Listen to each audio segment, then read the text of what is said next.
All right, hello and welcome. How is everyone doing on what I hope is a fantastic Tuesday, August the 12th? Jeff, how's your week been? So far, so good. It Good. kind of just started for me. Tuesday is my first day of work for the Yeah. week. So, you know, but it was a good day. Well, good. How's your week? It's also going well. Had a thing I fixed at work. So I do programming stuff. If you don't know that, hello, welcome. Um, and And one of the things we've been doing is we've been trying to interface this device that is really just the exact opposite from how everyone else does the world and does programming stuff throughout the entire world. And to make matters more complicated, we're trying to interface with the manufacturers of this device, who live not in America. And so we have a bit of a language barrier and we have a big time zone difference. And so they're telling us, oh, yeah. It's an integer, which just means it's a whole number. So no decimal places. Right. And it can be, anything from a negative like 2 million to a positive 2 million, let's say. Okay. Well, what they meant to say is that it is a very small integer. It is an integer that can only be between negative 127 and positive 127. And so An all the 8-bit stuff number. yeah, it's a huge difference. And so we're reading Yeah. 4 of these wrong numbers in a row and combining them. And we're like, our data is not coming out to what it should be. Like, this device should be scaled 0 to 100%. And we're getting, 1,572,000. What's going on here? And so it turned out that they told us wrong, and we finally got them to be like, oh yeah, it's this sort of data type. And we're like, oh, we have done so much back and forth, and it's really coming down. In a lot of ways, they don't want to give us this information. They think that their device is super unique and no one else in the world can figure out how to make a device like this. And, it's great. It's good. I talked about a device like a cell phone. Understand this is like the size of a house, and it's amazing, but there doesn't need to be this much back and forth. And so, it was a minor mystery solved that's been plaguing us for weeks now. And I look forward to getting to yell at some more people on the phone. Not because I'm mad, because we're validating this stuff and they're in loud environments. But my kids are like, Daddy's mad. I'm not. Oh. I'm just yelling so I can be heard. I can just wait for Thomas's remarks on that one. Yeah, he's saying I work for CrowdStrike. That explains last year's incidents. Yeah, that's why all the was it a big data breach, or were they the ones? That's what brought down so many Windows computers about 13, 14 months ago. I forget the exact details for CrowdStrike. I remember reading up at it at the time and being like, "Oh wow, that was a huge." Yeah, we were affected at work. Most of our computers were not working. They just would not boot up. Anyone in chat, do y'all remember what CrowdStrike was all about? I remember the name. It was like a bad malware, anti-malware update for their virus software. Yeah. And it just prevented computers from even booting. Yeah, it was unless you had, it prevented them from booting, and you had to have like the hardware backup keys, which were typically stored on, and this was bad practice, mind you, but it was stored on the computer that you couldn't boot. So it says that they don't have those problems with Linux. It's true. Well, I didn't have those problems at home on Windows because I didn't have CrowdStrike. Yeah, it was a very specific. I do remember that. It was a very specific way of securing your hard drive from like external, like it was supposed to be a safety mechanism, and it ended up making you unable to access your own information. Thomas was stuck at the Denver airport when it happened.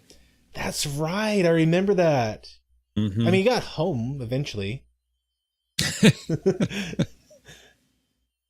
Yeah, we were down at work for about half of a day, and some of it wasn't back until the following week. That's nuts. And Memphis is just saying that they replaced both fans on their laptop from last week, and it does run quieter and cooler. Very well done. Mercer's asking if I've seen the new War of the Worlds film, and no, I haven't, but I've heard some good and bad things about it. So, okay. Although it doesn't sound very. I've only heard bad, so I'd love to have some balance. I've only heard from a couple of people that did like it, but didn't hear why. So but I trust them. I've heard that a lot of it is almost done to your phone's aspect ratio, the way they did the recording. Ooh, okay. I've heard most of it is just people chatting on their computers about what's going on. Yeah, I don't think it's all that way. I do think it does some widescreen stuff. It would certainly be an interesting take to be, hey, Amazon Prime or Amazon made it.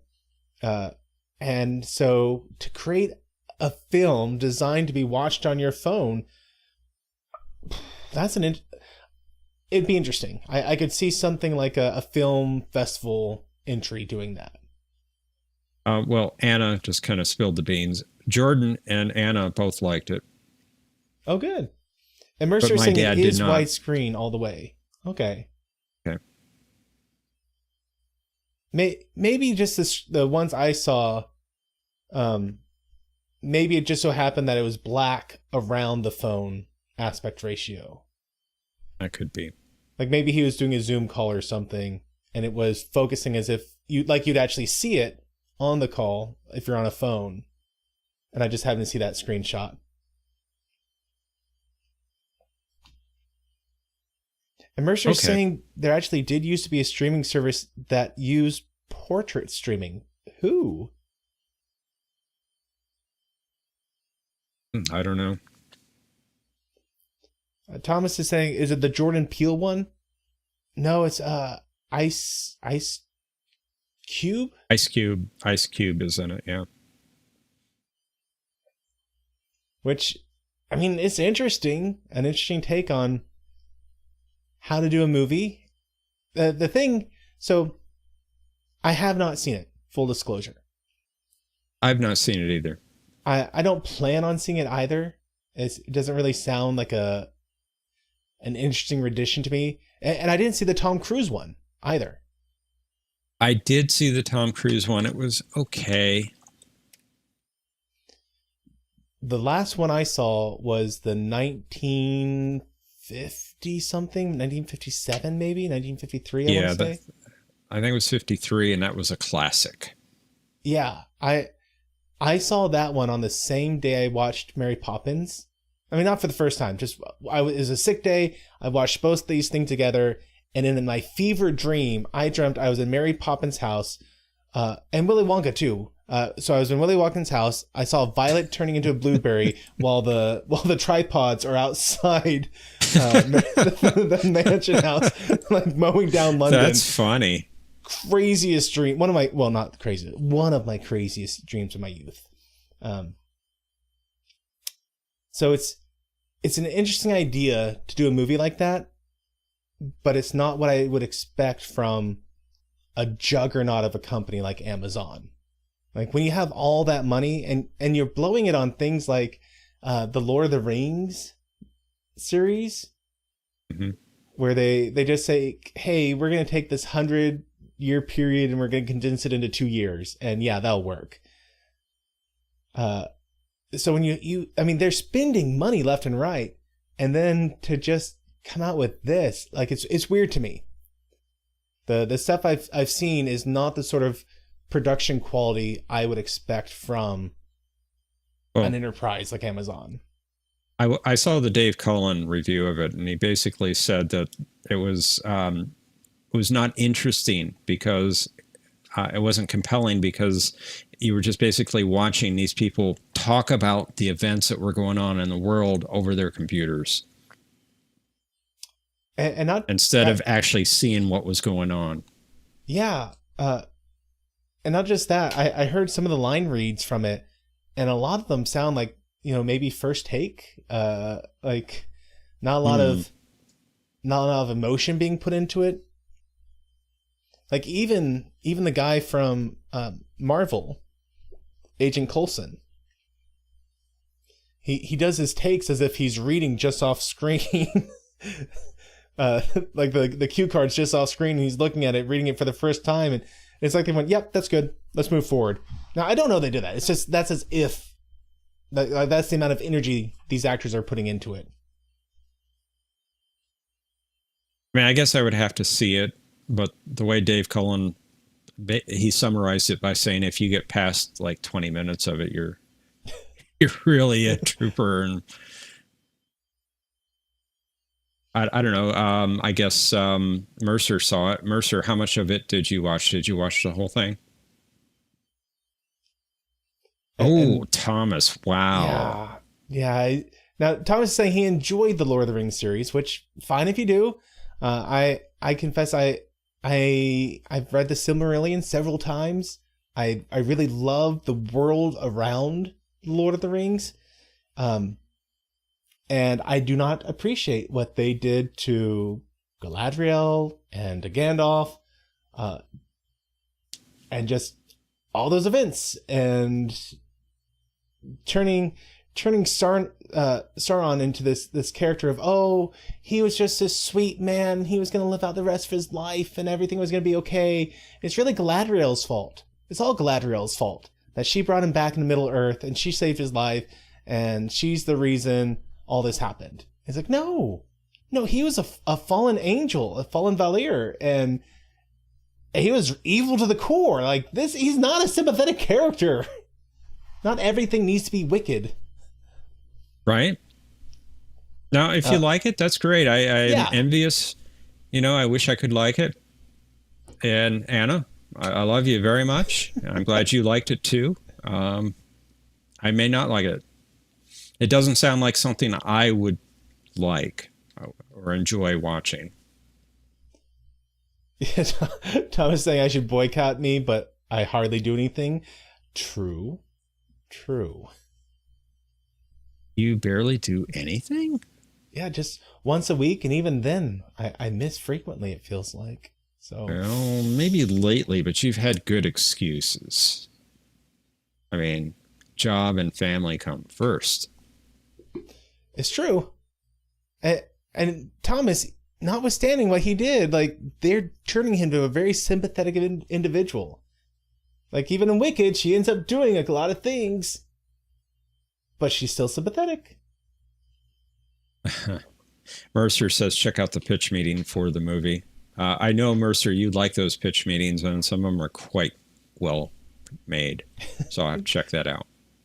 Yeah, that's Ryan George. Is that who does that? Yeah, and the orcs. They also made the orcs very sympathetic.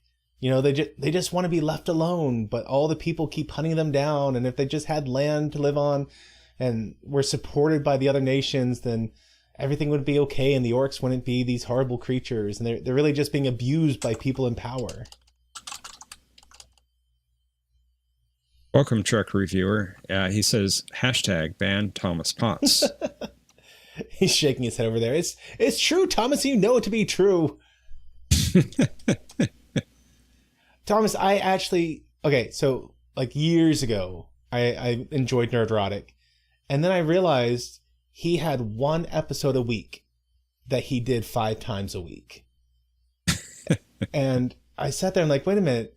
Like, it's new video, it's new content, technically speaking, but it's the same point. He's just saying it again the next day. And it kind of got to the point where I'm like, this isn't fun. So I'd watch him once a week, and it's been years since I've watched Nerdrotic. I haven't seen anything Nerdrotic had to say about the Lord of the Rings series. Should you tune out the stream and come back in 30 minutes when Matthew finally starts to talk about last week's episode? No, so we'll talk about that now, Josh. I went back and I watched last week's episode, which I still think is a great episode. And I still stand by what I said with Talia's revelation, or not Talia's, Ivanova's revelation. And I just feel like it wasn't set up. You know, okay. And I read some more about it, and people were talking about how, or not people, I think it was JMS himself was talking about how they're supposed to start with the classic love-hate relationship that you see done throughout stories where, you know, like Han and Leia. Oh, from the very beginning, they're bickering and fighting, and then they grow into a relationship from there. And maybe it's just that he wasn't able to develop it fully because Talia left to do other things, or the actress who played Talia left to do other things. But when I look back at the key Talia and Ivanova episodes, it's not just that they had personalities that clashed against one another. Like Talia represented an organization that was a core wound for Ivanova. True. And the Psychic Friends Network, right? Yeah, the Psychic Friends, exactly. The psychics. And as they grow throughout the series, they're building up, by what all account appears to be, a friendship of, hey, here we are, we're moving past the fact that, I still can't stand the fact that you work for Psy-Corps, but you personally have proven yourself to be a trustworthy person. You're someone who has my back, and so I can be your friend. And it's only in the episode where she leaves where all of a sudden they turn this into a romantic relationship. And there's no subtext. Like it's just this one episode, and all of a sudden this one thing where Talia wakes up and Ivanova's not there. And that one event is supposed to reframe their entire interaction throughout the rest of the series that you've seen up to then. And it doesn't land. It doesn't work from a narrative standpoint. Okay. It's the same thing. I don't know. Sometimes relationships take a while. They do, but there's no build up for it to be romantic. It was always platonic. And I had the same complaint with Rick Riordan. He did the Percy Jackson series. And there was a character who was the son of Hades, I think it was. And it was revealed in one episode, in one book, where the reason he wasn't getting along with Percy was it turns out he loved him. He had a huge crush on him.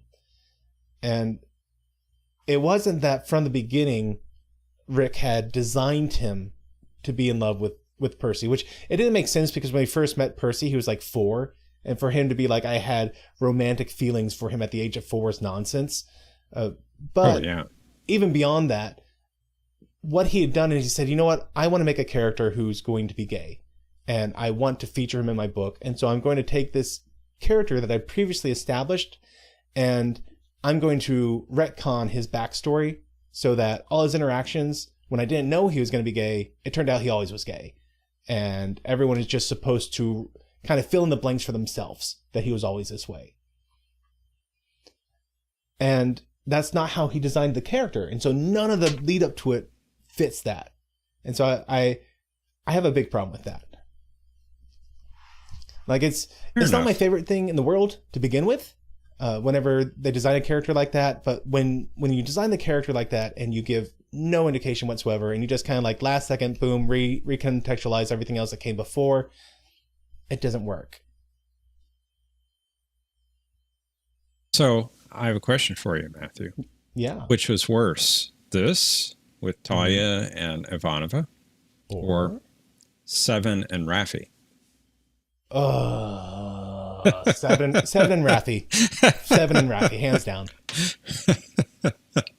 I couldn't resist that one. And this was this reason Seven and Raffi was even worse is because every relationship both of them had been in were with men. And then just because True. it was current year then, and they wanted to make a political statement, they retcon these characters to be last second of the last. It was literally, they swing by the very last episode of the season and they start holding hands. And it's like, oh, by the way, they're in love with each other. And it's like, no, they're not. No, they're not.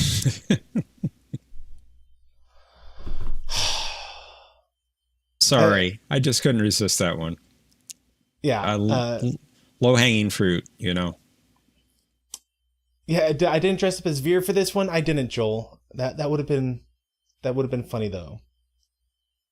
I'm not sure if he's asking you or me. Either works. I think I have more the body shape for Vir than you do. I think you're right. Oh, both of us, he says. And Tom is saying, so he picked the son of Hades to be gay. Odd they pick a god that's always evil. I don't know if he was always evil in the Percy Jackson series. Like, he was an antagonist through the series, but evil? I don't think he was evil. Yeah, looking for a John Luck Pickard. And Melvin says, to be fair, the Seven and Chakotay thing was also not set up very well. And I did also have a problem with that storyline. Where, I mean, at least it was, I don't know, maybe you had 2 or 3 episodes in which she was using the hologram version of Chakotay to practice relationships on.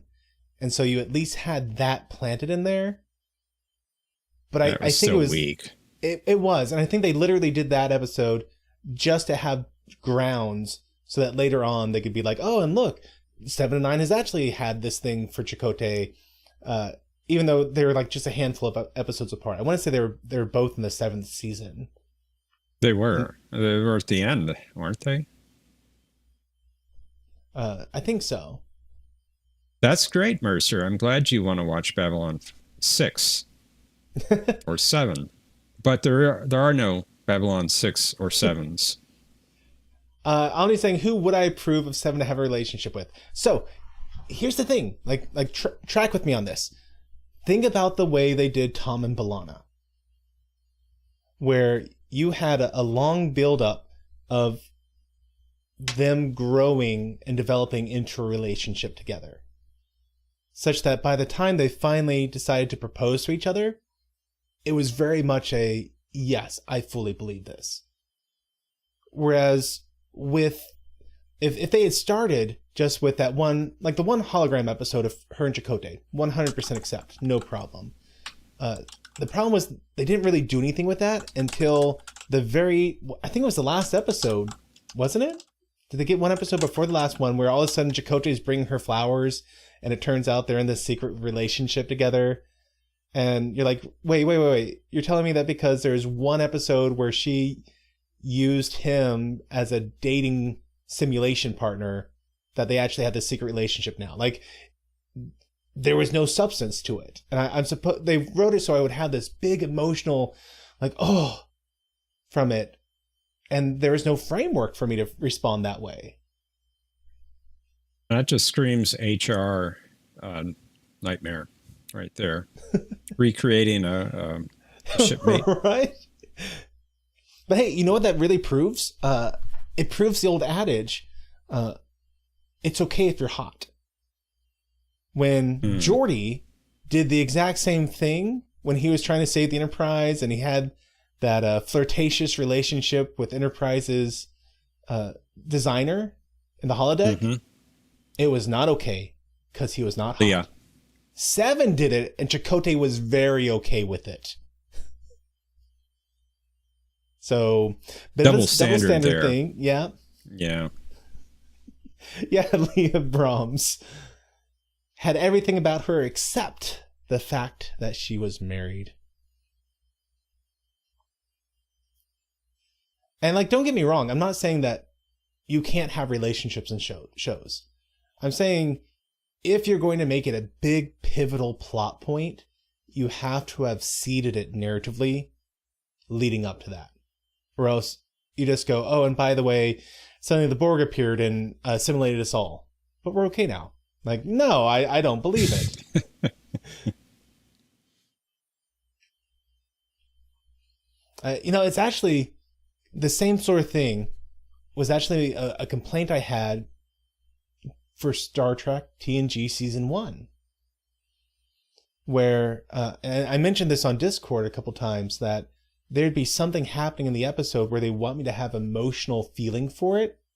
And I'm like, I have nothing because you haven't put that in the episode. Like it was the episode with the holodeck, the first one. Was it the first one? It was the first, I think it was. It was the first Dixon Hill. They're on the holodeck. The big goodbye. Yeah. And there's a police lieutenant or something like that who's supposed to be a great friend of Dixon Hill's. And at the end of the episode, he goes, wait a minute, Dix, tell me, when you turn this off, will I still exist? Will my family be waiting for me? Will I cease to be? And Picard says, I really don't know, which is nonsense. He does know. He's turning the computer off. He ceases to exist. He doesn't remember it for the next program. That happens much later. But they want me to have this big emotional resounding moment between Picard and the character. Mm-hmm. And I'm like, I've seen him in one scene. And in that one scene, he started off kind of antagonistic where he was interrogating Picard. And then finally he showed up after Picard had his fun and it was kind of getting boring. And he released Picard. And that was the entirety of their interaction before he shows up again at Dixon's office. Yeah. Yeah. And so it was a good episode, Mercer. Don't get me wrong. I'm just saying, like, that one moment, they wanted me to feel like there's this deep, super big connection between Picard. And it's like, you've had 7 minutes of life with this guy. I don't think you are that connected to him. On the other hand, Picard knows the novels of Dixon Hill, knows the character, and the character knows Dixon Hill, maybe not Picard, but Picard's playing Dixon Hill. So, yeah, there's a little more there than what the episode shows. You just have to fill in the blanks. Maybe? I mean, I could see Picard responding like Hill would have. I could accept that. I'll have to watch it again. It didn't. I remember watching it recently and being like, The writing was not very good on season 1 for the most part. There's a lot of dead time, like not building time, just time where nothing's happening in season 1. Yeah, I agree. Although Thomas says that we all know that you wanted more Code of Honor episodes. Yes, that as everyone is well aware, Code of Honor is, as has been stated several times by many people, my favorite, including TNG season 1 episode. It's on record. Like, I may have taken down those old streams. I don't know. They're technically there. They're just not listed.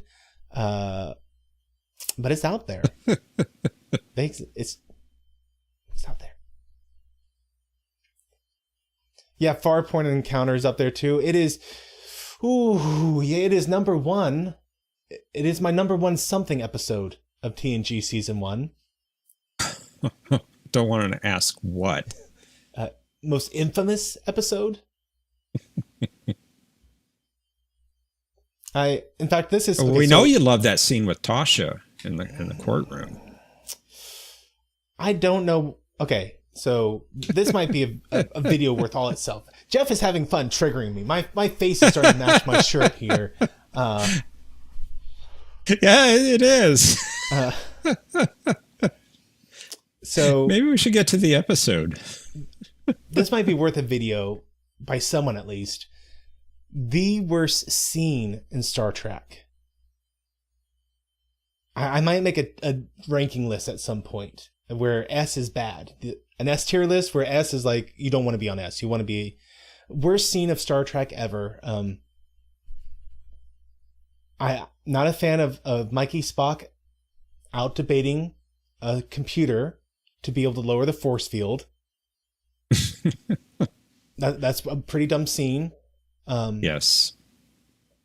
The anti-drug scene where Wes is, I don't understand, Tasha. Why would people do this to themselves? And he forgot that he was drunk in the second episode. He did. Yeah. Well, that was just alcohol. Not intentionally. He understands alcohol. He doesn't understand drugs. Okay. Well, I always thought alcohol was a drug of a sort, but what do I know? Then there's Two Eyes in the Dark. Just that entire scene with Troy floating around. One moon, circles. Two Eyes. No. My number one most hated scene in all of Star Trek is Tasha Yar before Q the first time. This court should get on its knees and thank Starfleet for what it's done.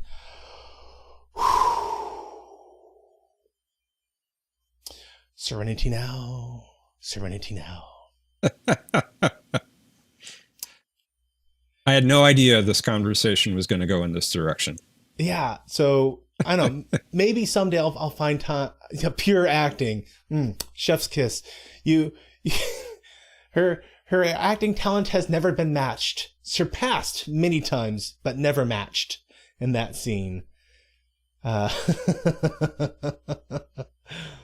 What kind of critic am I? I am an armchair critic. I am the man who sits in the armchair and says, I could have made a better play than that one. Why did Steam Thomas tell says, me...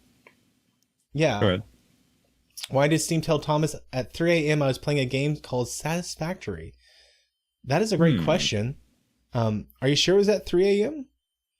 Because my son gets to play Satisfactory, and he uses my Steam account to do it, but he certainly wasn't doing it at 3 a.m. Or was he? Well, that would have been 2 a.m. Matthew time. Oh, you know what he does do? He does leave it running, where he'll be AFK, and then he'll let it run all night, so that when he gets to play it the next day, it will have produced a lot of stuff and he can actually build things. Worst scene in Trek is when Bashir's possessed? Which time? What are you counting as a possession? Alan Moraine? Okay, so I actually enjoy Alan Moraine. I thought I liked the episode. It was fine. It wasn't great. It was fine. Yeah. It was a perfectly decent episode. Middle ground Star Trek, just fun enough for me to enjoy it. Let's see, what was one of the other ones I saw in there? Oh, just Bashir being possessed. Like, there's a one where it was him, right? The guy scratched him and it had some nanobots in it. The guy's genetic information on them. Didn't he get possessed that way once? Is that the passenger? Possessed that way? And then... It's been a long time since I've seen The Passenger. I want to say... I mean, I'm not sure if you could call it possession, but didn't he sign up to be one of the Trill's hosts? Not hosts, but like whenever they do the ceremony where she gets to talk to her past hosts. Wasn't Bashir one of them? I'm sure he was. Omni says yes, The Passenger. Okay. And Caitlin Brown, the Toth from B5, was guest star in that one. That's true. Oh. I know. Well, it might be fun. It might be fun to get... Tell you what, people of the future, you're watching this, when this is done, in the comments, tell me what you think is the worst scene of Star Trek. And I'm going to include New Trek also in this. So I'm talking... You can go back to Kirk when, like, he was doing that cat thing. Remember that? He's being poor. You could do when he was being possessed by the lady who wasn't allowed to be a captain because she was a girl. All the way back to there, all the way to S&W, yes. We'll include New Trek and Aaron. Oh. Yeah. No, Mercer, no, Mercer. So many examples. SNW. You can't say all of New Trek. Pick out a specific scene, and I'm not just talking cringe, like the scene where she does the PSA about how she's not a her, she's a they, and she's always felt more. No, that's cringe, but it's not bad. The absolute worst is when they explain what the burn is. Oh yeah, poor little guy. Mercy. He missed his mama and had cried. Oh. Yeah. So you tell me in the comments. I'm curious now. What do you think is the worst? And maybe we can do a ranking list based on what I think of what you think. Movies, Subspace Rhapsody, the whole episode. Put it in the garbage bin. Oh, Wizards, I saw you seeing Klingons, and I blocked that from my mind. So I was thinking, what, like Worf, my Lota. Yeah, should have been singing Klingon opera. And that would have been so much better than K-pop. Can you imagine if the Klingons had done like death metal? I would have tuned in for the death metal. Like, that would have at least made sense. Yeah, that would have made more sense. Yeah, Josh says, goes off topics. For 40 minutes. Has it been?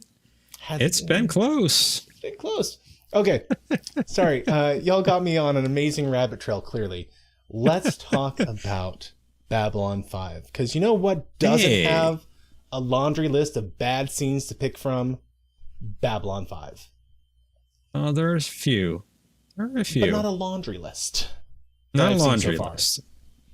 Not a laundry list.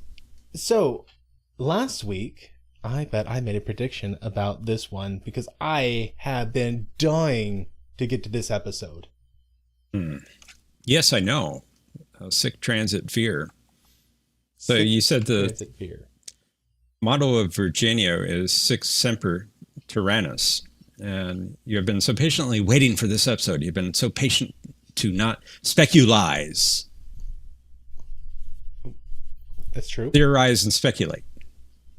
Yes. So the motto of Virginia is Sic Semper Tyrannis, thus always to tyrant. Sic Transit Vir, thus passes the man. But of course, Vir is the name of one of our characters. So we get a combination of these three ideas. Vir will be set up as a tyrant, or at least people will treat him as if he is one.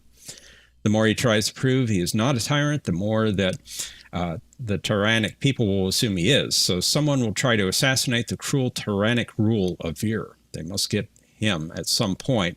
They will wound him, and it appears his life is in danger. But at the end of the episode, he will be just fine. You can't get rid of Vir. He's the heart of the Centauri people, and he must be saved. We will get some introspection from Londo as he is having to yet again be at someone's deathbed, as he did with Lanier. Future guesses the White Star gets severely damaged by being outclassed, and they reach out to the Technomages to upgrade the White Star. And by stating that there are 3 opportunities for Londo to overcome his fate, it implies that 2 of them he will fail. Absolutely. And those are your predictions. And that second prediction has only been reinforced in my mind because there was a comment that Dolores made last week about that Lanier was asking her about the prophecy. Not Londo's prophecy, about some prophecies concerning Valen, or that he had made. And he made a comment to the tune of, do you think that we've missed them? And her response was, that's the thing about prophecies. You don't understand them until they've passed. And that's usually true, yes. So I think that just kind of, maybe he didn't intentionally mean to connect these things, but in my mind, I'm like, yes, he is on the same wavelength as me. And the only one that I think he's going to pick up on, that Londo's going to pick up on, is the one where he recognizes he has to give up that which is most precious to him. or I forget how they word it, but that's going to be the one where he's like, yeah, this is clearly my moment. And that's the only one he's going to get. So let us go ahead and pull up the thingamajobber here. There we go.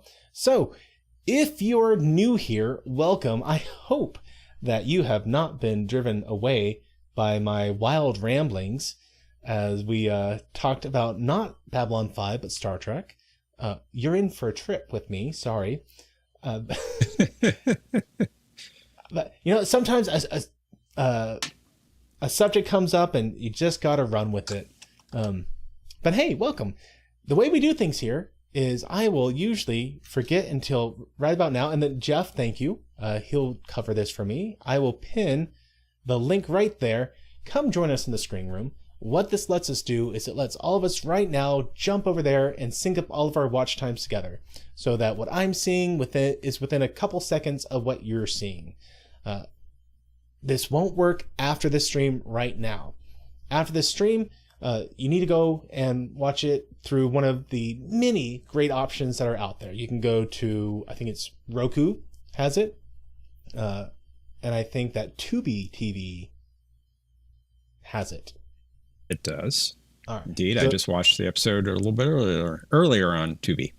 Oh, excellent. So yeah, you can go to both of those places and watch it for free, provided you sign up for one of their free accounts. I know it's yet another streaming service to sign up for, but hey, at least it's a free one. Actually, Tubi TV, you don't have to sign up for. You can just watch. Well, hey. Yeah. But there are ads. There are ads. So it's just like watching it back in the day, except, they never get the ad to land at the commercial time. True. But it's like watching it back in the day.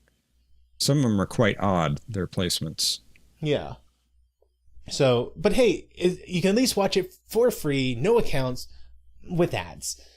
If you have Amazon Prime, you can watch it for free without ads on Amazon Prime. I think they have their beginning ad. No, you know what? I take that back. I'm pretty sure Amazon Prime, unless you pay an extra little bit every month, I think they make you do ads now. So I believe you're correct. So yeah, so that's an option. Or yes, Thomas Potts, you can just buy the physical copy. We say this every week. Go and buy the physical copy. Can't be taken away from you. I mean, unless someone breaks into your house and then you got bigger problems. You don't have to worry about who's streaming it this week. You don't have to worry about, your local copy being lost. Who knows? You don't have to worry about that stuff. It's just yours. You get to pop it in your Blu-ray player and watch it. And they're usually on Amazon for like $70, $78, something like that. It was last week. Yeah. Although we talked about this last time, if you buy the older DVDs, you get all the great commentary with it. And the older DVDs, true. I think they're like in the $50, $40 range, something like that. I don't know. I don't pay attention to it. But if you're a big fan and you want all the commentary stuff, maybe put it on a Christmas or birthday list. I'm just saying. Definitely worth the investing because this is a fantastic show. I fully look forward to someday getting the DVDs just so I can listen to the commentaries. And they're quite good. Last option. Let's say you're on your cell phone. You can only be here with us. Thank you for not leaving. We got you covered. There will be little still images, right? Hereish. Yeah, right here. Just no sound, just the picture all by itself. There's a new image every 7 to 9 seconds so that hopefully you have a visual reference for what on earth we are talking about. And we'll kick this off. So I will give us a quick 3 countdown so that if you're here in the future and you're watching on your own physical media, you can hit that play button right about the same time I hit the play button, and we will be close to in sync here. So let me give you that 3 countdown. We'll get this going. 3, 2, 1. Hit that play button, everyone. And by all means, let me know if ever I have audio issues and this audio comes through to the stream, because that's something we'll need to take care of immediately. Yeah, Omni said that Paramount Plus always allows you to skip the ads. Thank you. And Thomas is saying he's also seen the DVDs at Walmart. That's cool. The newer set. And we got Ivanova coming in the buff. And just, I wonder what we got coming in today. We got a couple Drazi ships. And, all right, first ship, let's get this show on the road. And everyone's just shocked. And her mouth, le gasp. So I'm going to guess dream sequence here. We'll find out shortly. Yep, there we go. Classic dream sequence. She was clothed to film that scene. I always appreciate when, yeah, she goes, oh, I always hate dream like that. They're the worst. But I always appreciate, well, one, I mean, I appreciate no nudity to get-go. I'll have to get-go there. But when they do that, I do appreciate when they give the actors and actresses the ability to actually be clothed and just wearing like some flesh-covered, strategically placed clothing.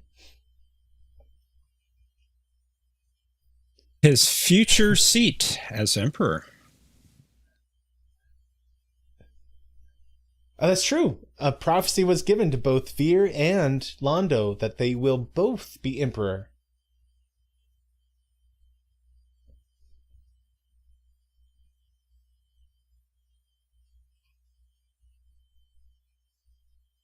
So they're complimenting him for his extremely well done reports, even if some of them did sound like Ambassador Malari. And that was one of the things we saw, that Vir continually tried to give an accurate report of the Mbari, and Londo said he hadn't seen writing this bad since this guy who was basically had such rose-colored glasses on, was such a political rube that they thought about making him sterile so he couldn't reproduce and ruin the Centauri society. And they're like, he's married to this one lady, so we don't even need to worry about it.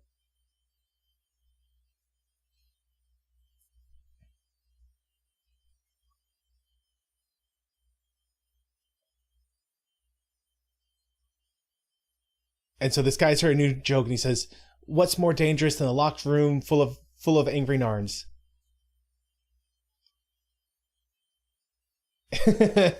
and he said the answer is one angry Narn with the key. That's Damien London, as they just list him as a Centauri official. But this is not the last time we'll see him. Just minor spoiler. We'll see him again.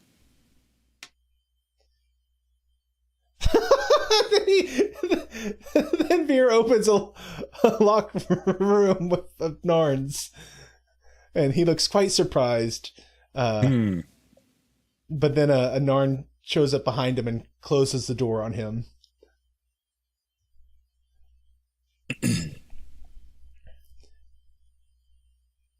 And Josh is saying it sounds like a joke Zathras would say. Well, we'll have to find out if I get to learn more about this Zathras guy in the future. And Omni is saying, notice the new Babylon 5's sword emblems. I did actually notice that rewatching the episode last week. The emblem was on the conference table they were all around. Which, that's a quick custom job they did for that table.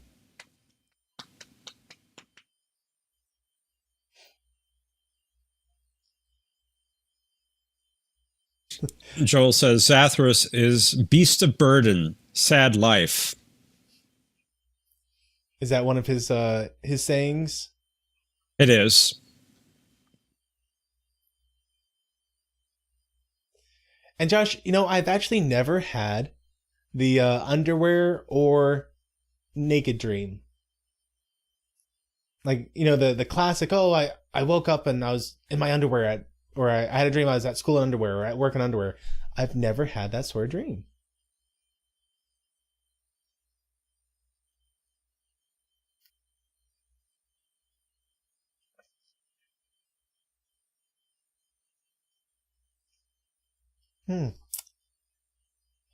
So Ivanova is talking about how it's the same thing night after night, bad dream after bad dream.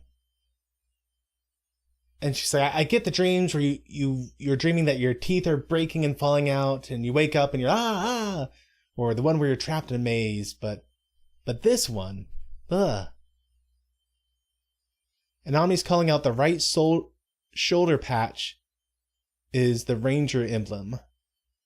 The one on the left is the shield and sword. And okay, this is something I noticed about the new emblem. The stars they have on one side of it, which I'm not sure what the stars are supposed to represent yet. I looked, I couldn't find a reference to it.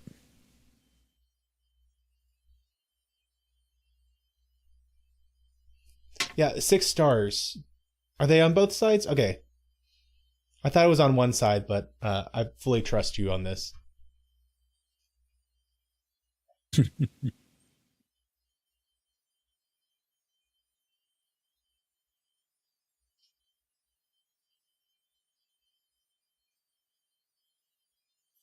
text is saying that Claudia, the actress who played Ivanova, I'm assuming, had the option of doing the scene naked or in her nightgown, and she opted for naked because otherwise it's just not funny.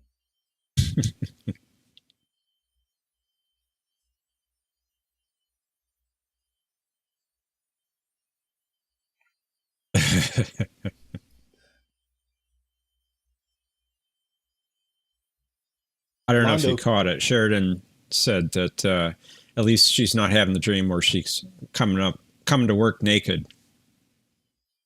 But she did. She didn't admit to it.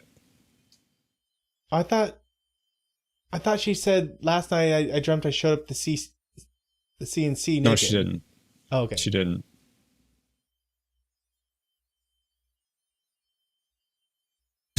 And apparently they have a vole problem.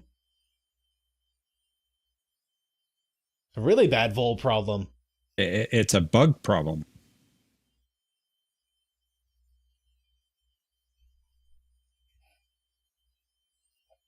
Peter Jurisic was in stitches with this scene. He loved doing this scene.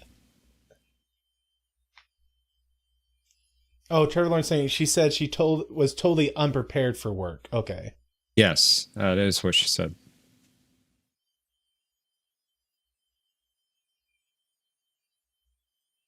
Ah.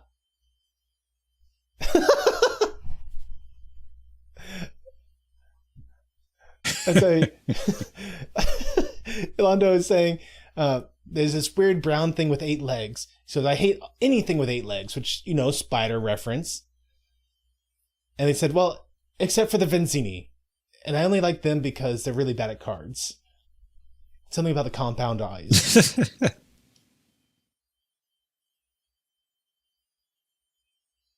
So he's ready to use his sword on cockroaches?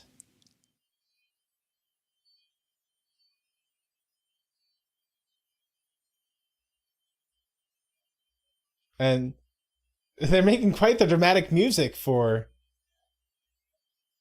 him killing a cockroach. I think it's hysterical. Is he going to eat that?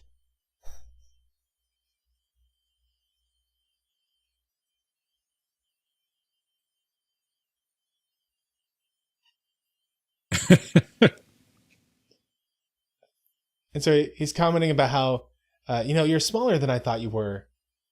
And he goes, but there's more of you. There's more of you.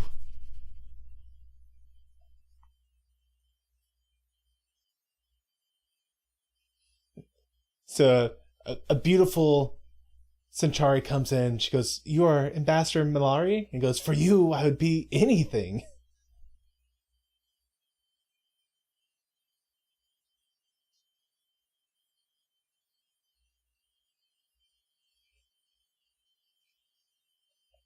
That's what the prophecy was, Joel, that he has to surrender to his greatest fear.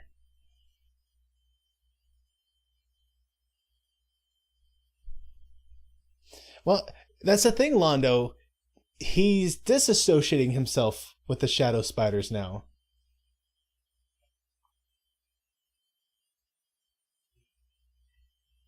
Yeah, he's certainly trying to get rid of them. poisoning his own fellow Centauri to get rid of them. Did you see that lady's face? I did. she gave it her all on that one she quick did. pass by. I'd never noticed that before until watching it right now. I think Quark had just offered her an amazing deal on some gemstones. They might make a great cuffling for her dad.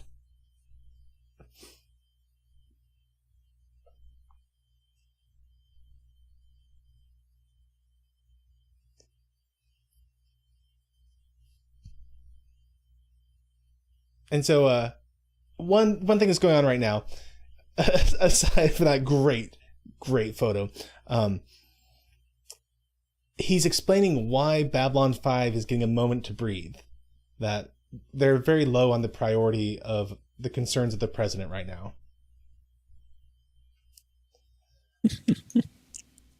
And the other thing he's doing is that he is saying that he'd like to see more of Dolores here, specifically over candlelight.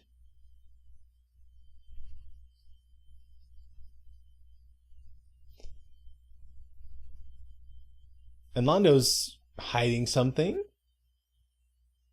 Vir's confused why Londo didn't come to meet him at the terminal.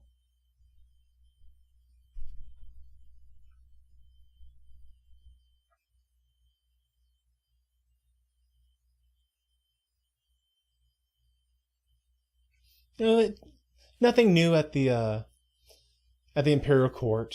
Innuendo, gossiping, scheming, same old.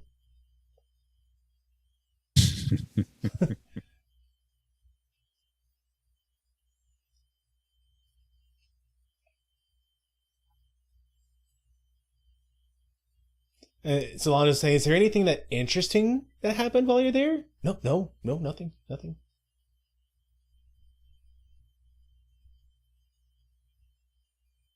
One of these days, I'm going to have to go through the series and take photos of the portraits of Londo in the background. Because I swear they change subtly over time.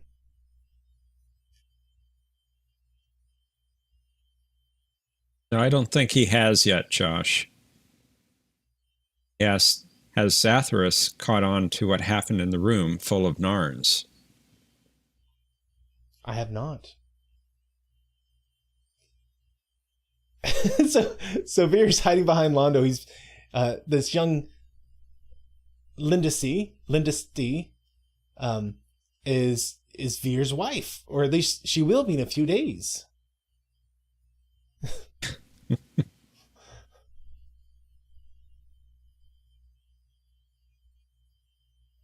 And it is all arranged through his uncle.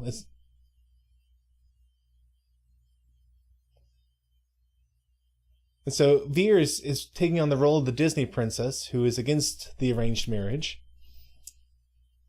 And he wants to marry for love. Omni says just call her Lindsay.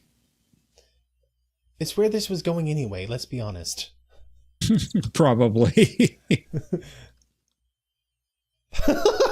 So, she's saying that while I was waiting for you, Ambassador Malari told me everything about you. And Vir goes, yeah.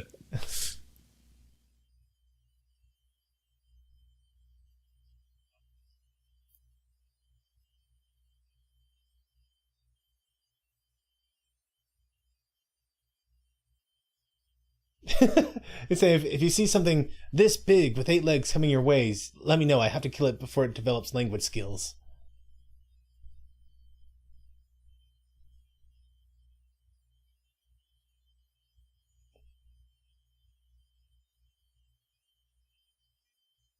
And so he's saying, I believe that 2 people should only marry for love. And she goes, how radical. Radical not meaning cool or awesome, but radical isn't a crazy idea. Hey. It's I recognize Zach. that guy, yeah. And he's looking more civilian dressed than last time I saw him.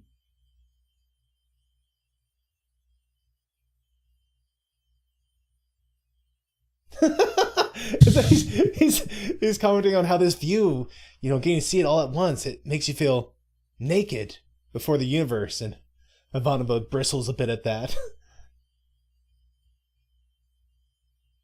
And Omni's saying that this is the new security officer's uniform. Okay.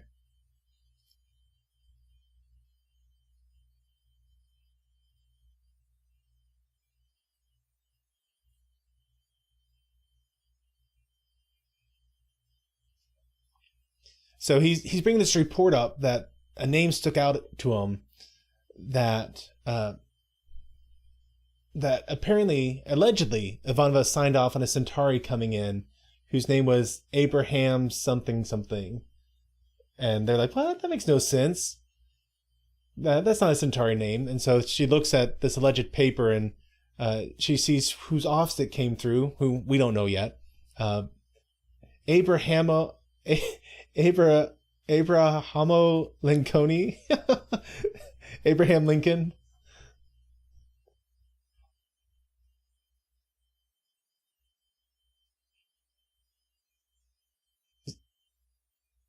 Should I recognize this actress for the record? No. She's been in very little.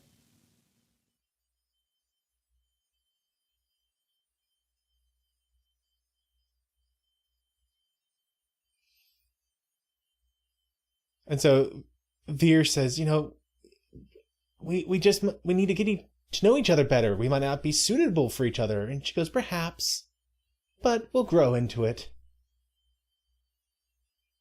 And she goes, do you think I'm pretty? He goes, yes, yes.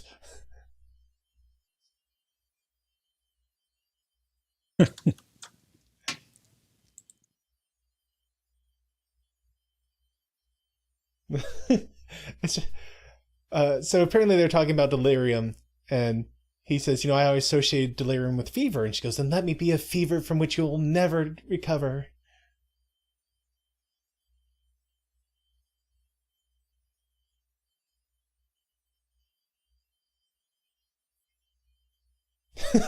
He says, if kisses could kill, then that one would have flattened several small towns.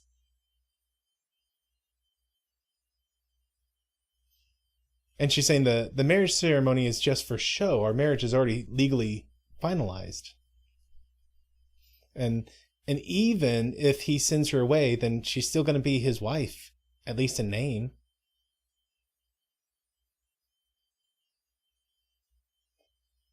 And that does it for him.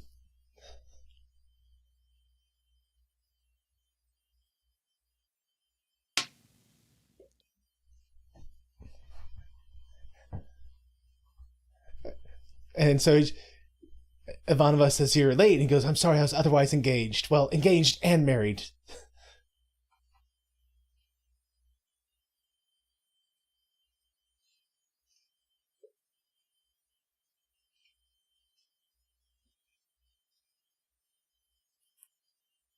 And so he is Abrahamo Lincoln.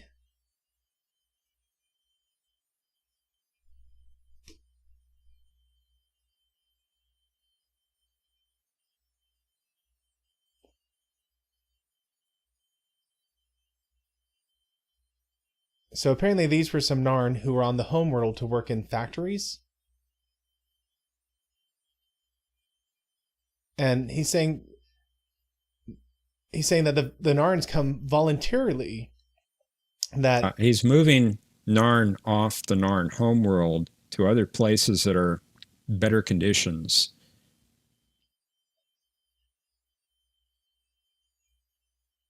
Because apparently the conditions on Narn itself are so horrible that it would be better off as a almost slave on Centauri Prime than on Narn. At least that's what Vir's trying to tell himself. We'll see how that pans out through the episode.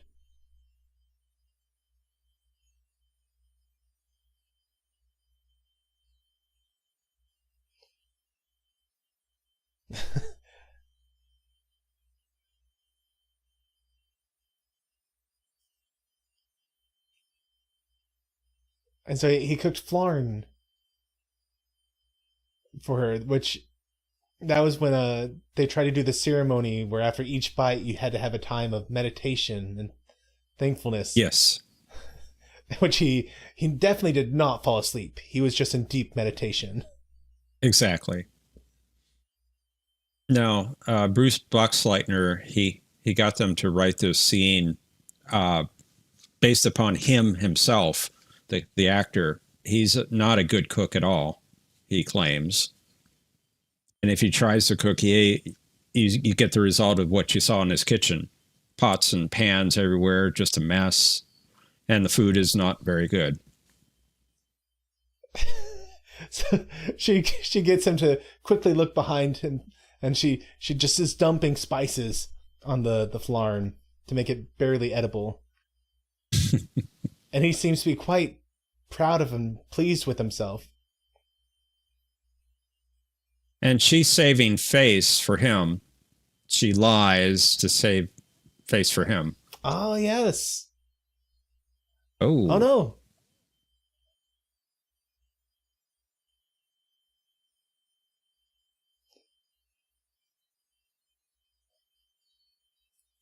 So the Narn shows up and he says, I knew if I followed you long enough, I would find the murderer. And Josh is saying, from what Amy says, that past scene with the captain cooking is what it looks like after I try to cook. Which, yes. Oh, so you're like Bruce Boxleitner in that regard. Well, in terms of messiness, yes. But my food comes out really good. I'm very good at following directions. It just takes me a long time and it makes a big mess.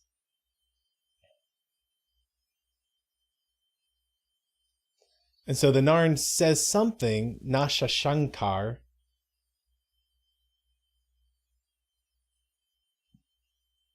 And Zach has to take him down.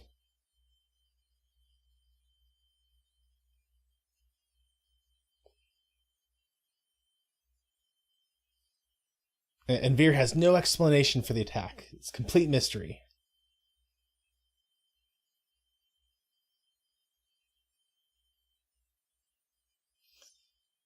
I did do a cooking stream more recently than 20 years ago, thank you. But yes, it was a long time. Okay, 19. I can't pronounce the name correctly, but I can speak perfect Narn. My brain is a mystery to us all.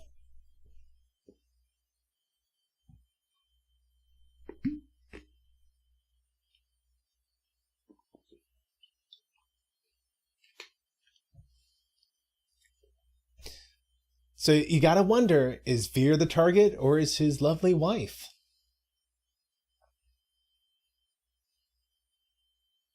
And she's just, making up the whole story perhaps? So that she can use Vir as a body shield? And he claims he's never been a hero before, but I feel like he has. Maybe nobody's called him a hero before.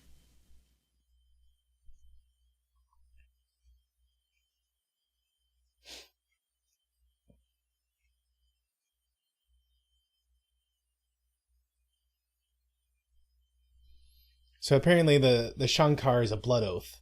That if one Narn fails in the assignment, then their blood brother, or pouch brother is what they call him, will carry it out.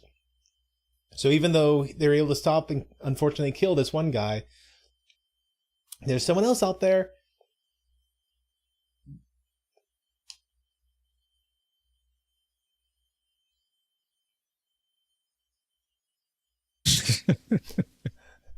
Vir is full of emotions right now.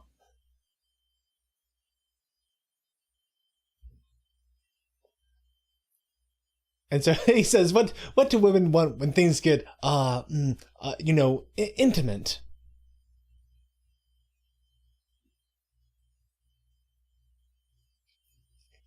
And so I can only imagine that she's going to suggest a dance.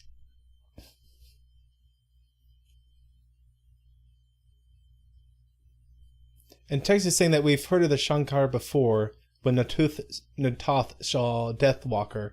Oh. Indeed. Good catch, Texas.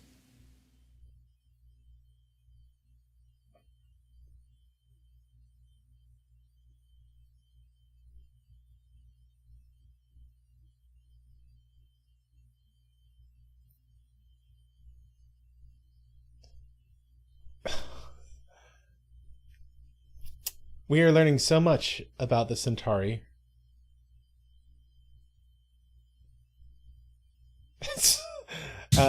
So he's trying to explain how he has 6 something. I think it was something related to maybe what Londo was talking to Lanier about. I forget. But apparently as you increase from 1 to 6, it's a much more deep connection.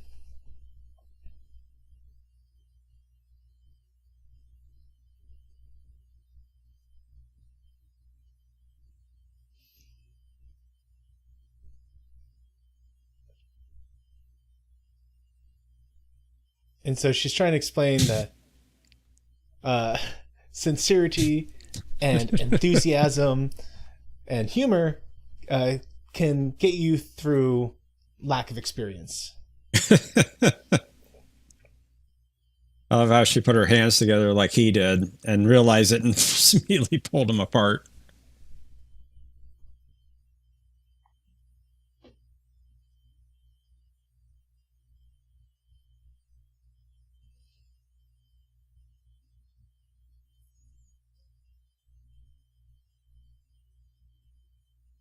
And so he's sad that their dinner got interrupted because of this, and she says there'll be other dinners, and we'll see how long she can take his cooking.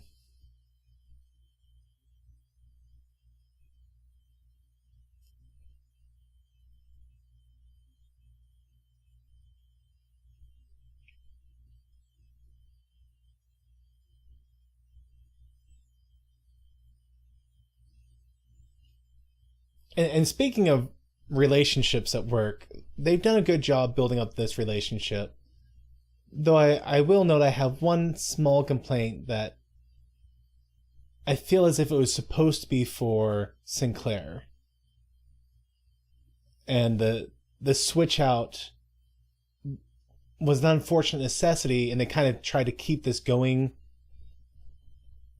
I mean, it's working, but I can see how it was supposed to have been started earlier than this.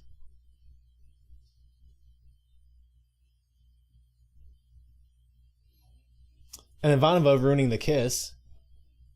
She has impeccable timing. Remember, she showed up as a hologram in a awkward scene. Though he was thankful for that. Yes. Omni's saying he likes this one better than Sinclair scenario. I have to agree with you, Omni. I think Sheridan is more handsome man than Sinclair, and so the relationship works a little bit better.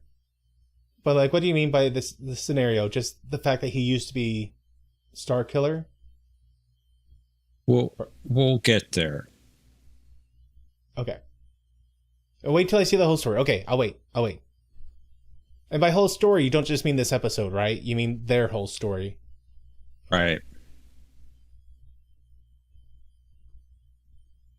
And what was supposed to be. About it more than they do. ISN just sent a donation. Thank you, ISN. This just proves Sheridan is under control of alien races. Long live President Clark. Wow.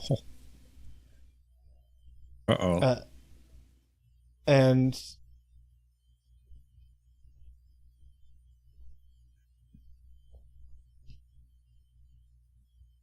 so Vir is just finding out that all the 2,000 Narn that he went to help were killed. Well, that's what they're claiming.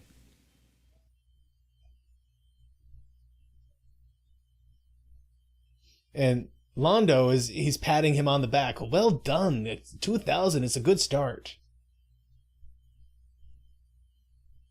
And he's saying they're not dead. He just altered the records so that no one would go looking for them.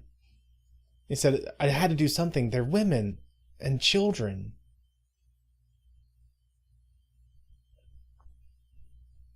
He said most of them were injured from bombing their world and sending them off to labor camps. And saying that if he hadn't gotten them out, they would have died.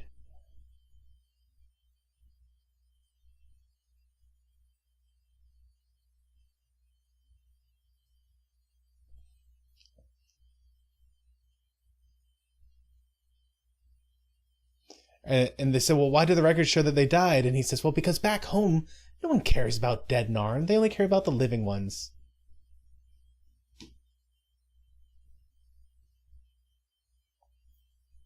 And we only got to see a couple quick facial shots of Londo, and he's given some interesting reactions here.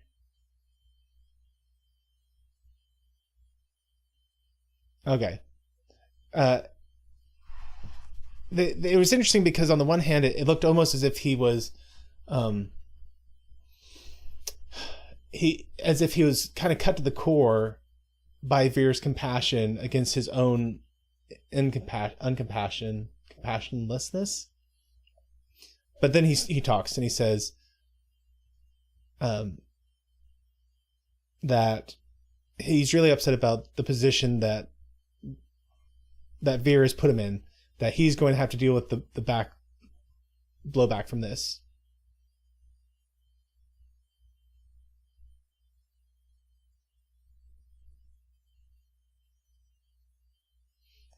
And so Lindsay here is saying, can you tell me what's troubling you? He said, I thought I was doing something good, but now it's he says, but now it's something quite bad, at least for me. And she goes, well, that covers effect, but I'm no closer to knowing what the cause is.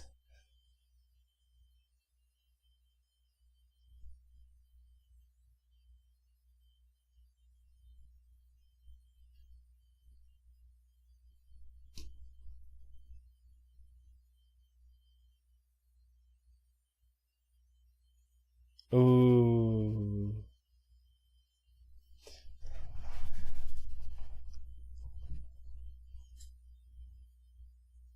Oh.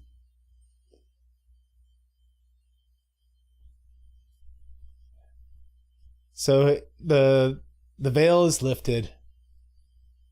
It is, isn't it? So she goes, well, he's talking about this problem with the Narn, and she goes, well, whatever it is, it's not your fault. And he goes, well, how can you be so confident? He goes, because they're Narn. Whenever there's a problem, Narn are at the root. They're nasty. They're unintelligent. They're savages. They foul their own nest. Like, this is my own conclusion. Like, she's only had one original thought, and this is it.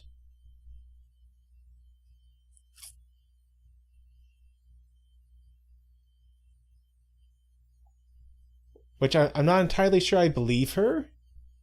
I wonder if she's setting him up.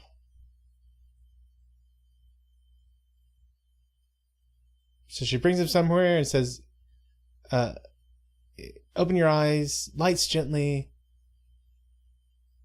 Oh, yeah, she's that bad. It's an Arn, and he is bound and not dead.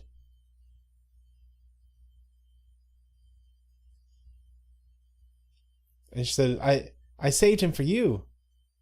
I almost didn't because he did intend to kill me.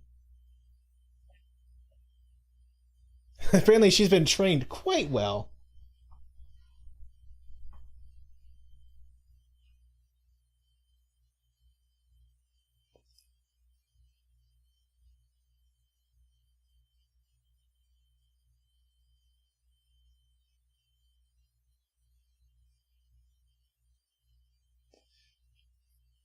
So she's an interesting juxtaposition of the stereotypical airhead and a psychopath.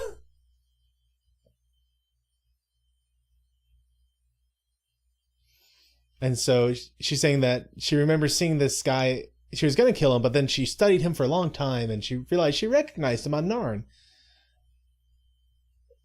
That her dad would go to the different places on Narn, and he would study them to see where their aggression comes from, because the way to weed the aggression out of the Narn is to simply eliminate it from the gene pool.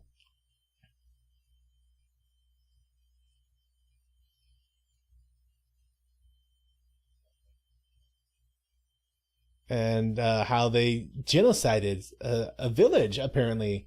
And she's talking about how beautiful the flame was as it rose into the night. This one he escaped with his brother.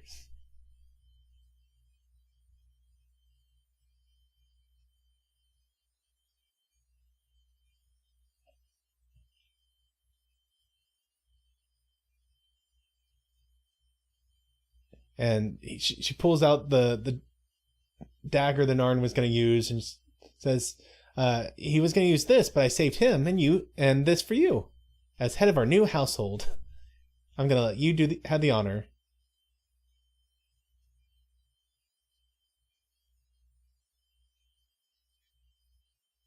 And she's saying that she's done it hundreds of times herself, and after the first few, it's quite easy.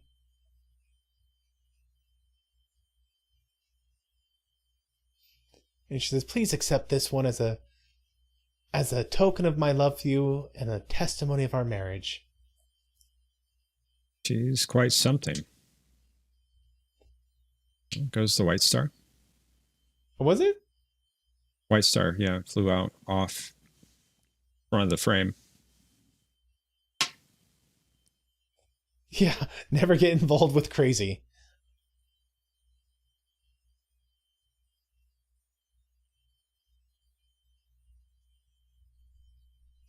And he's revealing that their last envoy to Ninbar also went native.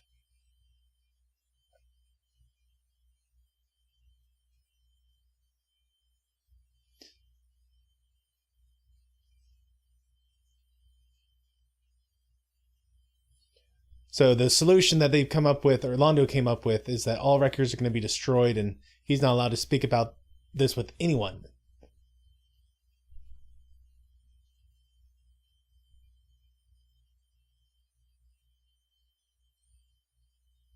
And unfortunately, Londo is saying that he's personally disappointed in Vir. Which I was really hoping Londo might have a moment of self-reflection there, but no such luck.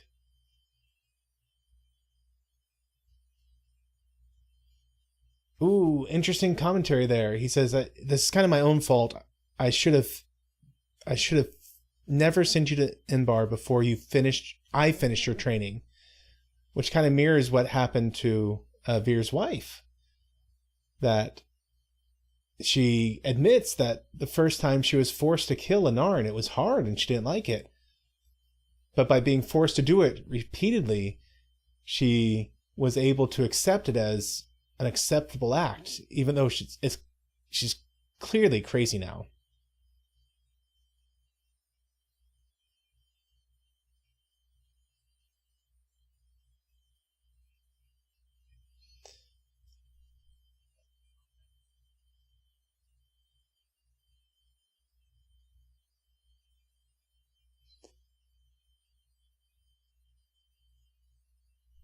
And he's saying the first thing you can...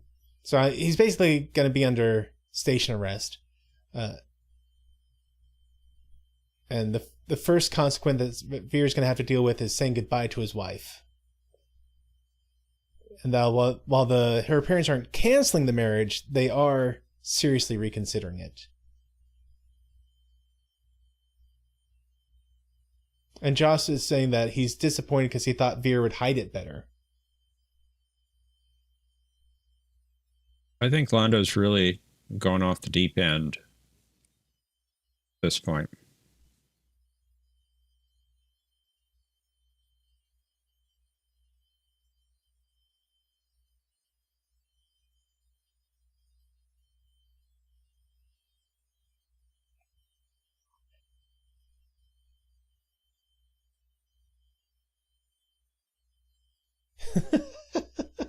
So she's using the captain's office and security clearances to create Abrahamo Lincoln, which is a Photoshop of Sinclair or Sheridan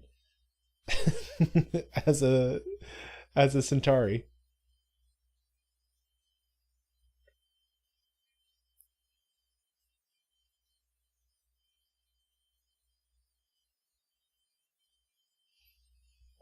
And she's saying that she was doing this to help get rid of some bad dreams of hers. And she's kind of making a connection that the reason she's been having so many bad dreams is she's just been parking herself and not really doing anything. Parking ships. Parking ships. Just on, yeah. Not doing much.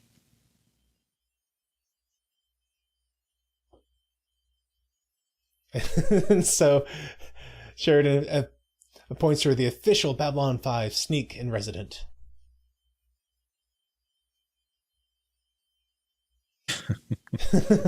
And so she says, "Thank you, and may I just say from the bottom of my heart that you make an absolutely charming Centauri."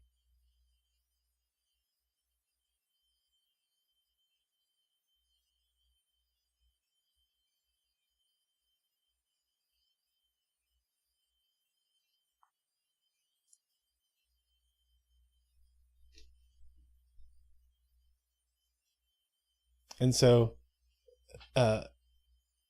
Veers is saying that that he believes that she can change, she can be rehabilitated, she just needs to change some of her ideas. She goes, "That's funny, that's exactly what my parents say about you."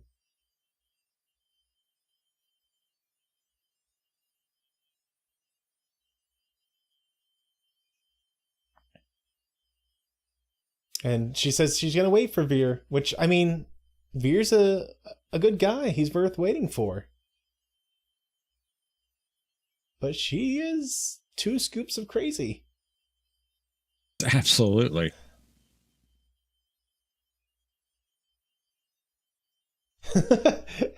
Veer says, "Well, but relationships don't have their ups and downs."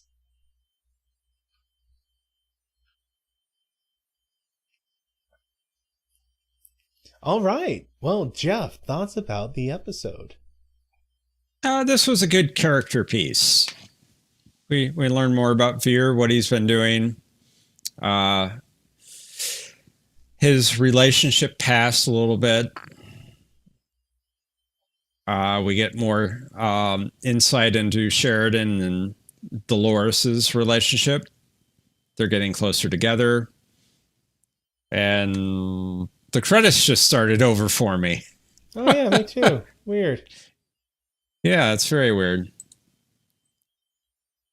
But yeah, this was a nice little episode. I'm going to close that window because it keeps playing. This was a nice little episode. I like the humor in this episode, especially with Londo and the bugs at the beginning. And that's kind of foreshadowing, no pun intended, his relationship with the shadow spiders, I think. Now, did you notice there was a first in this episode? A first in this episode? Having to do with one of the characters.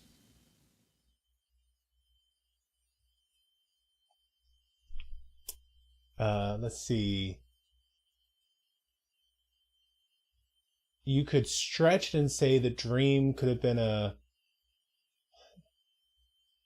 something related to the psionic psychic abilities of Ivanova, but that's a big stretch, and she's actually already had that before, so not a first. Right. Hey, John. Right. Hi, John.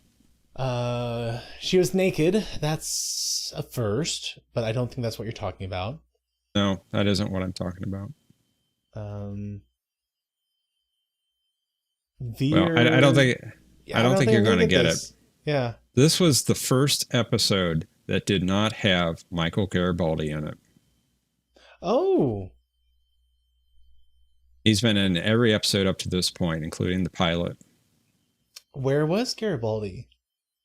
Well, they gave him this episode off, Jerry Doyle, because he was still recuperating from his injury from 2 episodes prior.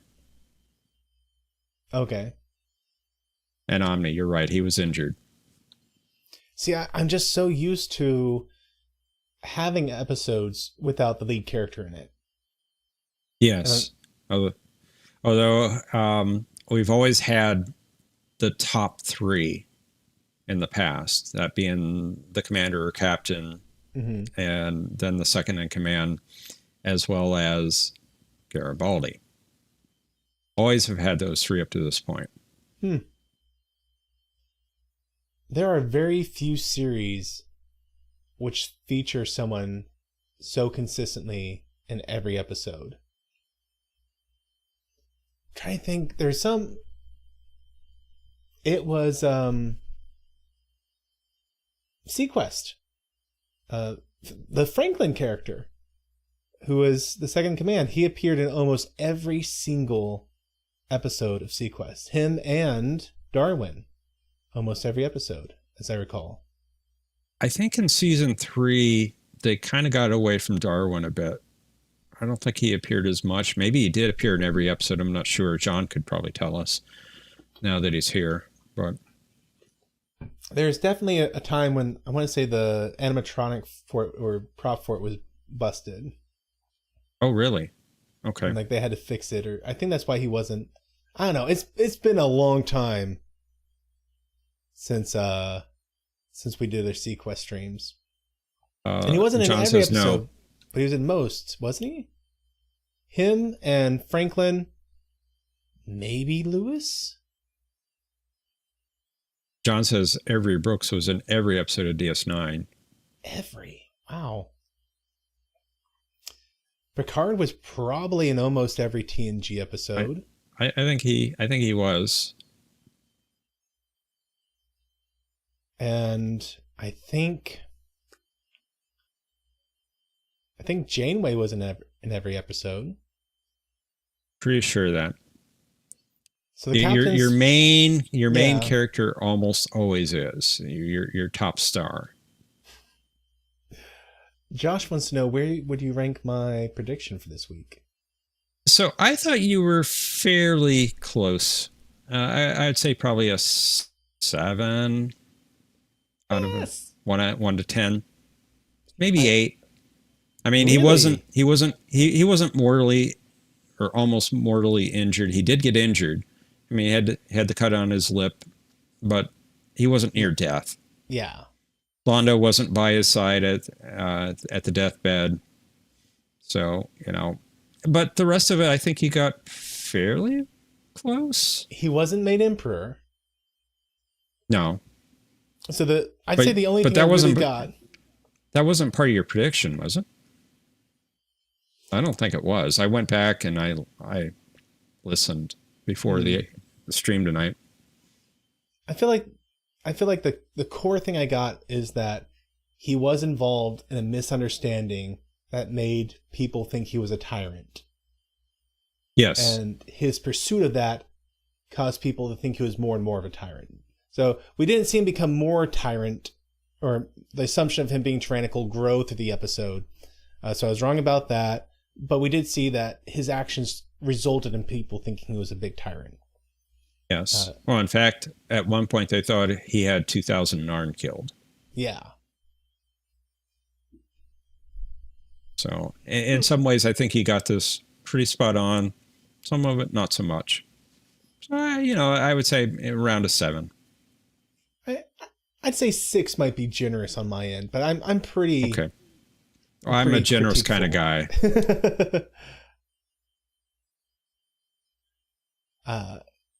But still, a fun episode. Yeah, it was a little lighter. I mean, it had some heavy tones to it, but it was a little lighter episode than what we've had recently. The actress they got to play Vir's betrothed did an amazing job coming off as pure crazy. Yeah, she sure did. And that was Carmen Thomas, is her name. Thomas. So I'm curious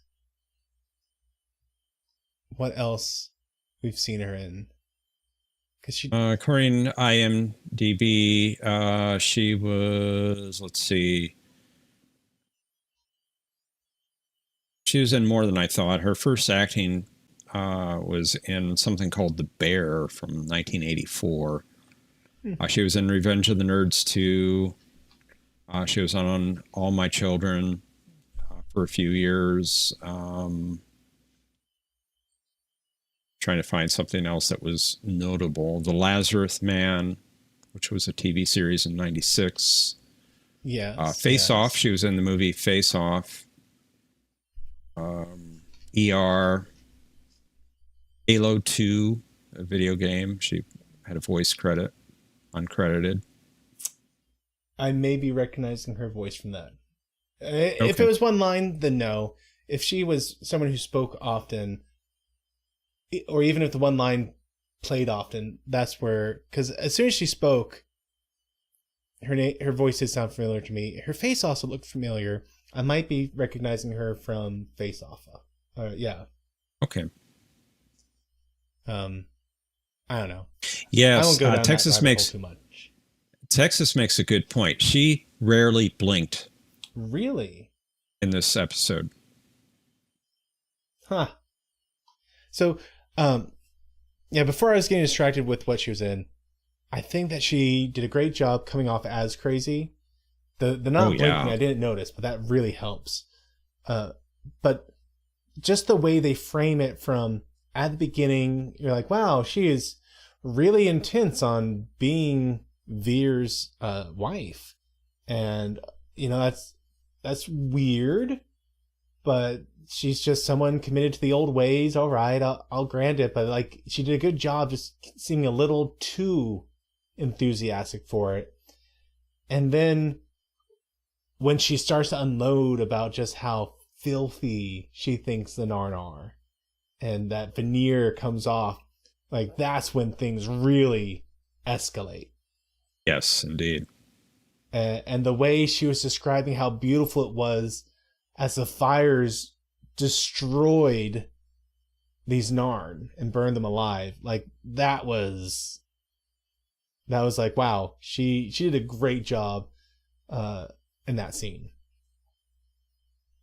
Yeah, she did act very well in this episode. They got the casting right on her. That's for sure. Texas wants to know, do I think she's hopeless, or could Vir have brought her around? Look, in real life, someone like that, and the way they portrayed her was not that she was evil. She was, and let me complete this thought. They didn't portray her as if she was evil. They portrayed her as if she was someone who from a young age was forced to witness atrocities and had to rationalize them as acceptable, and it had left her broken and just absolutely crazy. And there's a big difference between someone who is straight up evil and relishes in this from the get-go, and someone who has been brainwashed into this and to a almost cult-like condition.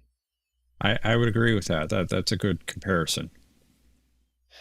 And it's tough because for an individual like that, for them to get the help they need to process what happened as a child, and the fact that they took the hurt that happened to them and started to do it themselves, that's a huge hurdle to overcome. Because once you come and you get into the point where they go, yes, I realize what happened to me at the young age was wrong. Now I have to go, oh crap, I kept doing it. I did atrocities. Like, that's an even bigger hurdle to overcome. So honestly, I don't know if she could have been redeemed. I kind of doubt it myself. Yeah, I kind of doubt it. I think that's a lifetime of effort. And I don't think she's going to get the help she needs. K. Robert says it was a Schindler's List in space. It kind of was. Yeah. What was the Voyager episode you watched yesterday? Counterpoint? Trying to remember which one he's referring to. Enlighten us, Thomas. Which episode are you referring to? And Texas saying that I think she's a blank slate. I think she was raised to be a political marriage, and as such, she's been trained to make herself what she needs to be to please whoever the dominant male is in her life. So that maybe she could have. But see, that's the thing. Like, even if she submitted herself and reflected Vir's mentality, I don't know if she would have actually have believed it and have dealt with the past issues. You make a fair point that she could have reflected Vir, but I'm not sure if she would have actually been brought to his ideology. I think that while being like, oh, that's so funny that you think this way, I love you so much, I just don't see how she would have. I mean, maybe if she spent some time with Dr. Franklin, maybe it turns out that he is a top-notch psychiatrist. Maybe they need Deanna Troi to show up. I don't know. She helped Reginald. I'm just gonna move. She did her best. That might be best. One thing to point out, Vir said that we are doing these things, so there must be other people involved, whether that's other Centauri, or maybe Minbari. He wasn't very clear on who the we are. And it makes you wonder, is he going to continue to do this, even though he's been recalled from Minbar? He's basically on the station under Alondo's view, for his control, basically. Is he going to try to continue to do this in the future? I wonder. And the Remember episode of Voyager, that's the one with the monument that made everyone dream as if they were the ones who committed the atrocities, wasn't it? No. This had a group of aliens that come on board, and B'Elanna starts to have these dream sequences where she's believing she's a member of this race on the planet, and Omni says it was the one with the telepath species that had a shameful past of genocide. Which time? There are so many telepath species that came on to Star Trek where this was early season 3 of Voyager. What's the one I'm thinking of?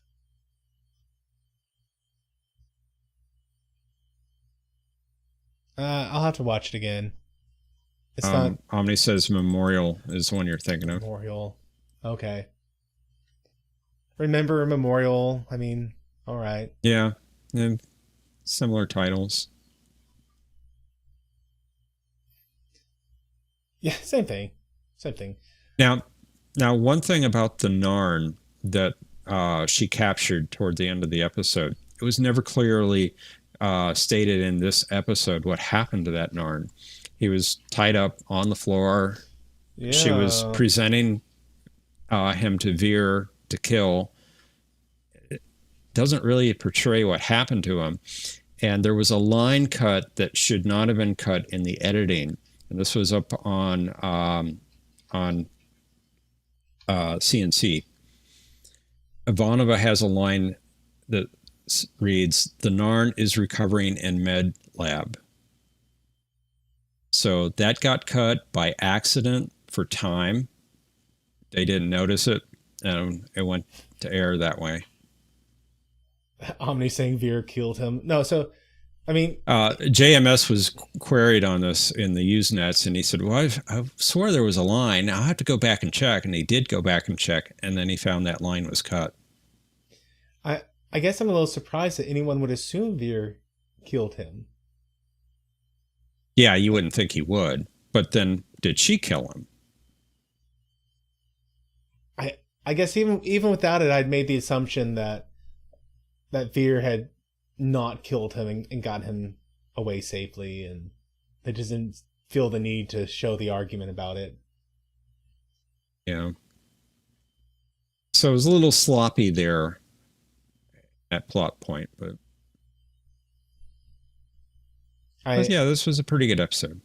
It was, and I really enjoyed the way that immediately following the scene where Lindsay is just revealing how, she has killed hundreds of Narn, and it's only difficult the first handful of times, that you get the immediate disciplinary action from Londo, where he talks about needing to complete Vir's training.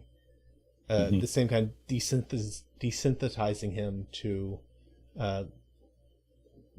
doing evil acts. And so I think it's interesting because there's a big difference between Lindsay and Londo. And that Londo has made the conscious choice of his own volition to kill Narn and sees them as, reprobates, whereas Lindsay has been forced into this and as a coping mechanism has adopted all of this mindset that she's been exposed to.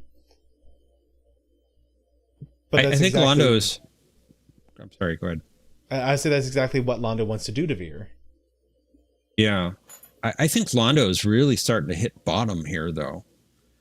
Because, we saw him on the ship as they were bombarding Narn with the asteroids, and he was in disgust. He didn't like what was happening at all.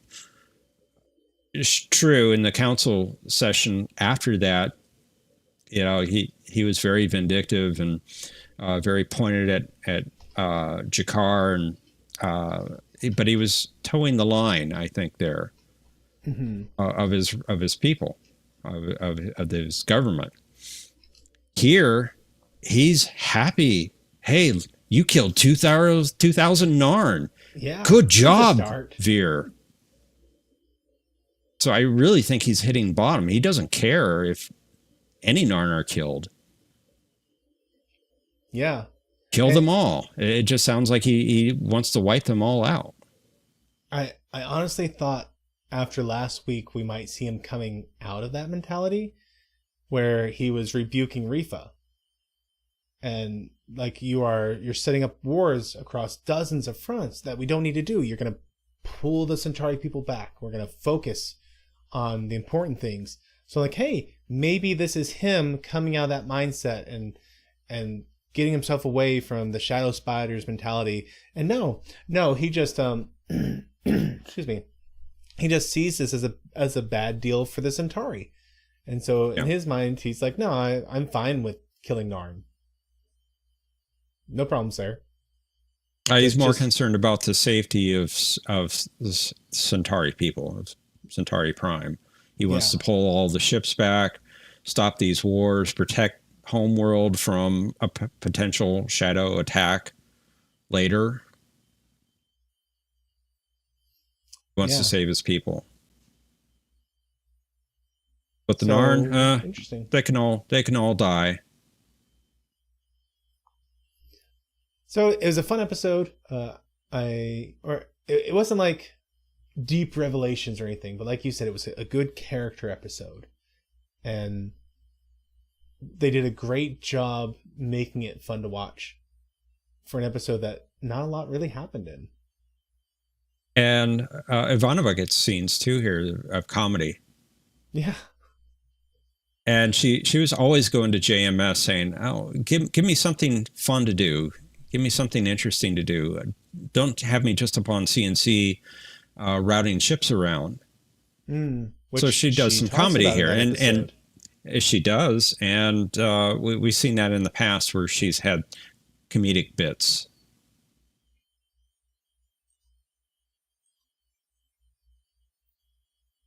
Claudia back in her roots, says Kay Roberts. Claudia Christian. Well, let us go ahead and look forward to next week. Well, the title of next week is A Late Delivery from Avalon. So, Avalon is an interesting thing. That's the King Arthur mythological kind of idea of British utopia, right? Or is it just... Yeah, okay, yes, Avalon is also Toyota. Right, Omni? But I want to say...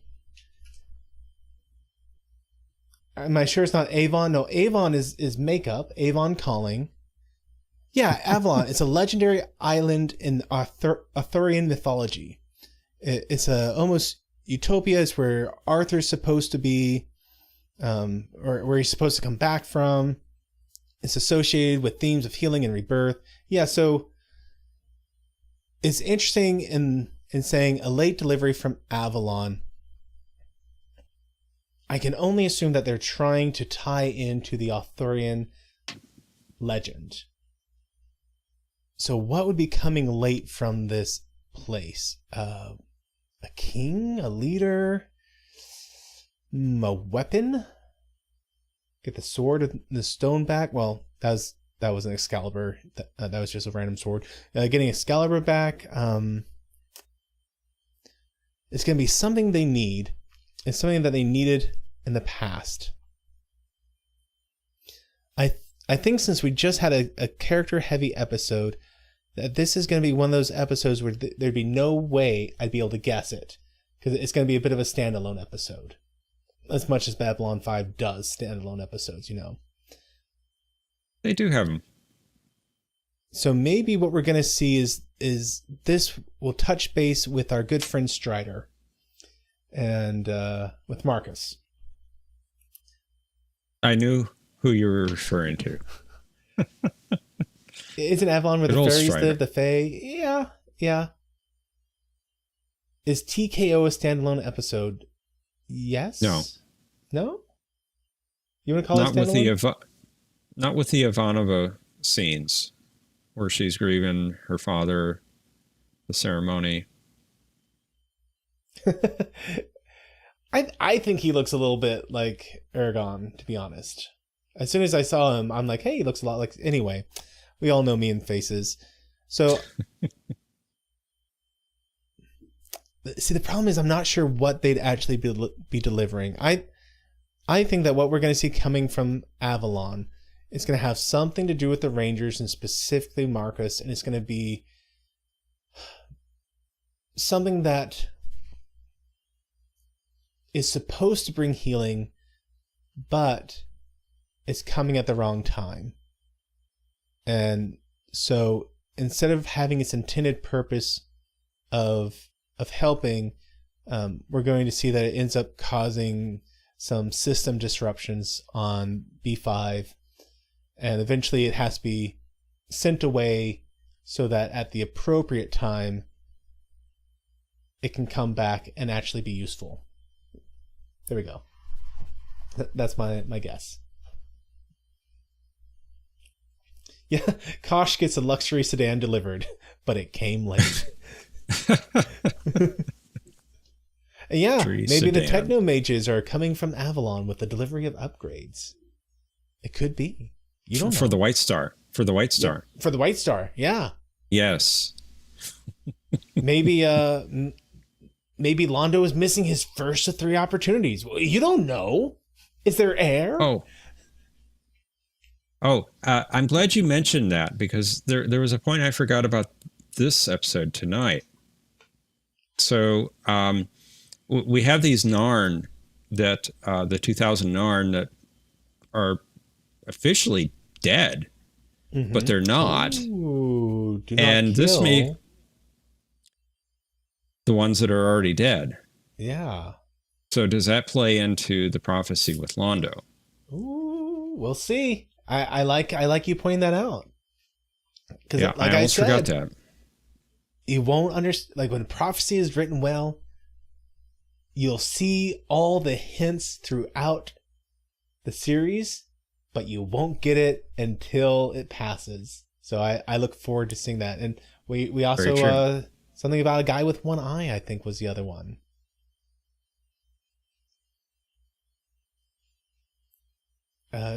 Josh is saying this could be when the show splits off for the spinoff show. For all I know, I'm pretty sure that comes afterwards, though.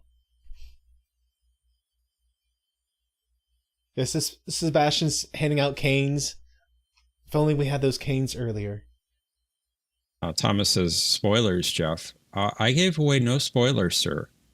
This is all speculation based upon the prophecy. The walking Narn.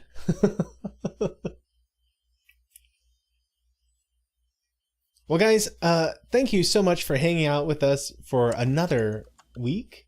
I look forward to doing this again next week, which I have no reason to believe at this point that we wouldn't be meeting at our usual hour of scampering.